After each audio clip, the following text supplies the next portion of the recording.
Hello guys, இது பார்த்தீங்கன்னா 1 kg choco truffle கேக்கு. அதுக்கு ஏமா நடுவில் குழி தோண்டிட்டு இருக்கேன்னு கேட்டிங்கன்னா, இந்த கேக்கை வந்து நான் வந்து டோனட் ஷேப்பில் மாற்ற போகிறேன்.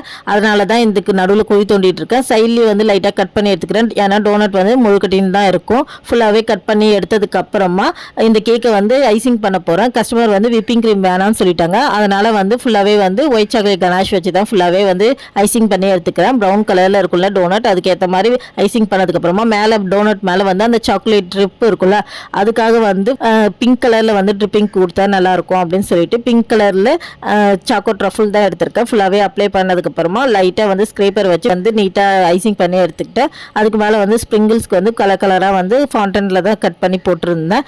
அப்புறமா கஸ்டமர் கேட்ட மாதிரி வேர்டிங்ஸை வந்து கேக் போர்டில் வந்து வச்சுட்டு கஸ்டமர் பிளேஸ்க்கு எடுத்துகிட்டு போயிட்டோம். ஏன்னா இந்த கேக் வந்து ஆல்மோஸ்ட் 20 கிலோமீட்டர் வந்து ட்ராவல் பண்ணி போச்சு. அதனால் கஸ்டமர் பிளேஸ்க்கு போய் தான் இந்த ஃபவுண்டன் ஒர்க்கை வந்து வச்சுருந்தேன். 2 பேண்ட்டாக தான் வைக்கணும். கேக்கோட சைடில் வந்து ஒரு பேண்ட்டாகவும் கேக்கோட டாப்பில் வந்து ஒரு பேண்ட்டாகவும் இருக்கிற மாதிரி அரேஞ்ச் பண்ணிக்கிட்டு இருந்தேன். தலை தனியாக தான் எடுத்துகிட்டு போனோம். தலையை வந்து அங்கே போயிட்டு அரேஞ்ச் பண்ணிவிட்டு அதுக்கு வந்து பேண்ட்டாக்கு பசிக்கலாம், அதனால ஒரு ஸ்ட்ராபெரியும் வச்சு எடுத்துட்டேன். அப்புறம் கேக்கோட டாப்லேயும் வந்து ஒரு பேண்ட்டாவை வந்து வச்சுட்டேன். இது வந்து கேர்ள் பேண்ட்டா மாதிரி இருக்கும். அதனால் அதையும் வச்சுட்டு இந்த கேக் ஆர்டரை முடிச்சுட்டு இந்த கேக்கோட ஃபைனல் லுக் வந்து இப்படி தான் இருந்துச்சு. எப்படி இருக்குன்னு சொல்லிட்டு கமெண்ட்டில் சொல்லுங்கள். டாட்டா பாய்.